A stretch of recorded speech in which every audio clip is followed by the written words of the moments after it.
자, 이번 시간에 등록면허세 살펴보도록 하겠습니다. 여기 등록면허세는요, 기본적으로 도세, 그 다음에 굿세로 해서 분류가 될 수 있고요. 이게 어떤 식으로 해서 형성이 되는가 간단하게 말씀을 드린다라고 하면 이게 이제 2010년이고요. 2011년입니다. 이거를 기점으로 해서 큰 변화가 일어났어요. 이전까지는 이제 취득세, 그리고 이제 등록세, 면허세 이런 식으로 해서 구분이 됐었거든요.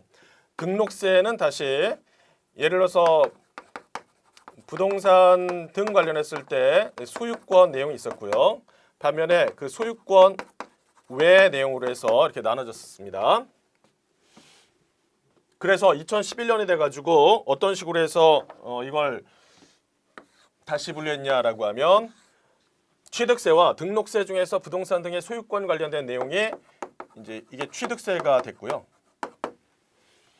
그 다음에 등록세 중에서 여기 소유권 외의 부분과 면허세가 합쳐져 가지고 등록, 면허세 이렇게 됐다라는 거죠. 그래서 이 안에 등록분과 면허분이 있다라고 생각하시면 되겠습니다. 이런 스토리를 갖고 있다라는 거예요. 그게 밑에 나와 있는 설명입니다. 그렇다면 여기서 얘기하고 있는 등록의 정의가 어떻게 되느냐라는 거죠.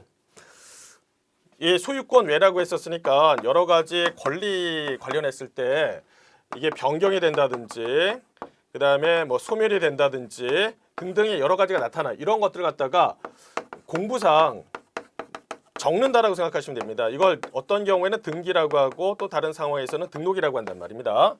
그래서 일반적으로 뭐 부동산 관련했을 때 법인 관련했을 때는 등기라고 하고요. 자동차라든지 기계 장비 관련했을 때 등록 이렇게 생각하시면 되겠습니다.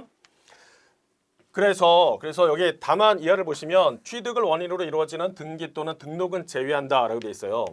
왜냐하면 취득을 원인으로 해서 등기나 등록이 일어난다라고 했을 때는 이제 취득세 쪽에서 다루고 있기 때문에 여기서는 그걸 갖다 하지 않겠다라는 거죠. 그러나 다음에 해당하는 내용에 대해서는 등기, 등록은 포함한다라고 되어 있습니다. 무슨 얘기냐? 자, 여기 1번부터 4번까지 나와 있는데 우리가 기본적으로 등록면허세에서는 취득을 원인으로 해서 등기와 등록을 하진 않지만 예외적으로 1번에서 4번 관련된 내용에서는 취득 관련된 내용으로서 등록면허세에서 이걸 다루고 있다라고 보시면 되겠습니다. 첫 번째 동그라미에서는 광업권, 어업권, 양식업권의 취득에 따른 등록이라고 되어 있어요. 자, 우리가 취득세에서 이런 내용을 갖다 살펴보셨죠. 그래서 이런 출원에 의해서 여기에 있는 권리를 갖다가 이제 이걸 이제 취득을 한다라고 한다면 이게 이제 취득세 과세 대상으로 해서 들어가 있었어요. 그런데 지방세 특례 제한법에서는 이걸 어떻게 했냐라고 하면 이러이러한 상황에서는 이제 이걸 과세하지 않겠다라고 내용이 나왔단 말입니다. 그렇다면 실질적으로 출원에 의한 취득에서는 이런 부분에 대해서 취득세를 과세하지 않는 상황이 나왔죠. 그렇지만 여기에 이러한 취득에 따라서 등록을 한다라고 한다면 최소한 그와 관련됐을 때 행정수수료 성격인 등록면허세는 내도록 하겠다라는 의미가 들어갔다라고 생각하시면 되겠습니다.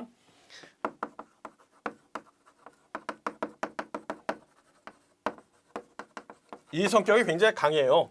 따라서 공부상 등기와 등록한다라고 하면 뭔가 거기에 적어야 되잖아요. 그래서 어떤 분들은 이걸 갖다가 뭐 잉크값 이렇게 얘기하시는 경우가 있는데 그러한 행정수수료 성격이 있기 때문에 이러한 취득에 대해서는 예외적으로 여기 등기 또는 등록에 포함시켜가지고 등록면허세를 거둬간다라고 생각하시면 됩니다. 두 번째 보시면 외국인 소유의 취득세 과세 대상 물건, 차량, 기기장비, 항공기, 선박만 해당이 되는데 연부 취득에 따른 등기 또는 등록이라고 돼 있어요. 연부로 취득한다라고 했으니까 일시로 해서 그 대금을 갖다 납부하는 게 아니라 일종의 할부 성격으로 해서 장기간에 걸쳐서 2년 이상에 걸쳐가지고 나눠낸다라는 개념이었잖아요. 자, 그러니까 이게 사실 매년 그러니까 완전한 취득은 아니지만 매년 취득하는 개념이 들어가기 때문에 이와 관련했을 때 여기에서 등기 등록에 포함시키겠다라는 것이고요. 그다음에 세 번째 보시면 취득세 부과 제척 기간이 경과한 물건의 등기 또는 등록 이런 것들. 그다음에 취득세 면제점에 해당하는 물건의 등기 또는 등록도 이거는 어떻게 해요? 여기에서 다루어서 처리하겠다라고 되어 있습니다. 취득세 부과 제척 기간이 경과했다라고 한다면 사실상 취득세에 대해서 부과를 할 수 없겠죠. 그러나 최소한의 그걸 갖다 등기하는 절차상의 행정적인 비용이 발생되기 때문에 그런 것들은 여기에서 다뤄가지고 포함시키겠다라는 의미가 있습니다.